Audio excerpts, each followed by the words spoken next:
So for number 5, we have 2 parts right here. Part A is what we talked about last week, and I would go ahead and talk about part B as well. Now, for part A, last week we talked about a couple of things. We said that what? This is an overall reaction, right? Can we use the overall reaction to write the rate law? We say no, no, no, we cannot. Okay, but anything in the rate law must come from the reactants. Okay, no intermediate whatsoever. If you have an intermediate, that's a problem. So, but how do we write the rate law? And that's why we start looking into something called the slow step. What's the other name for the slow step? Rate determining step. Because they are, well, as the name suggests, right? The slowest step always dictates how fast you can go. So the slow step is the rate determining step, and you may use the reaction right here, or specifically the reactants in the elementary step to write your rates law. So this part A is very easy. We just say, hey, what's the rate law? Oh, look at the elementary step. It is K times NO2 to the first power and then F2 to the first power. Done. All right. You make sure that NO2 and F2 are both reactants from the overall reaction. And they are. You're done. All right.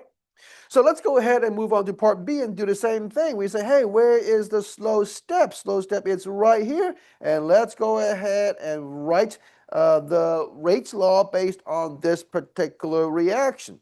We say, oh, rate is equal to what? K times F concentration and A concentration. Clap, clap, done. Right?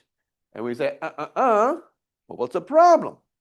Well, in the reaction, in the overall reaction, we have 2 reactants. They are A and B. And the presence of F is a bit puzzling in the rates law. As an outsider, I'd be like, are you sure this is the rate law for the reaction? Because I don't know how you get F. Like, are you trying to write a rate law for another problem, but somehow it's displaced here? Now, the good news is this. You have only 2 scenarios to deal with in AP chemistry. Part A is the simplest scenario. Part B is the hardest scenario. Whenever you see this, 9 times out of 10 or 10 times out of 10, you will have an equilibrium step. Like this. Okay, you have an equilibrium step like this. Now, long story short, and I'm going to say something that is totally technically not correct, okay?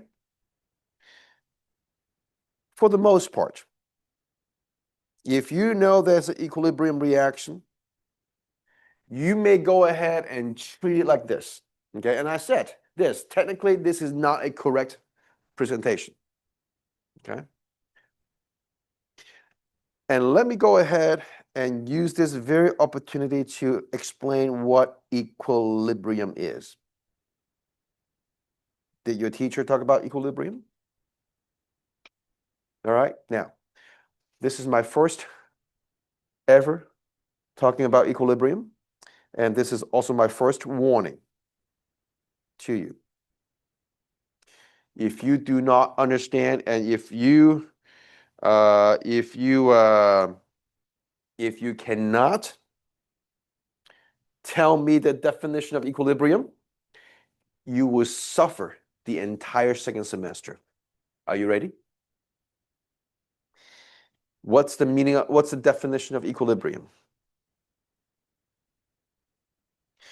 This is when rate forward, it's equal to rate reverse.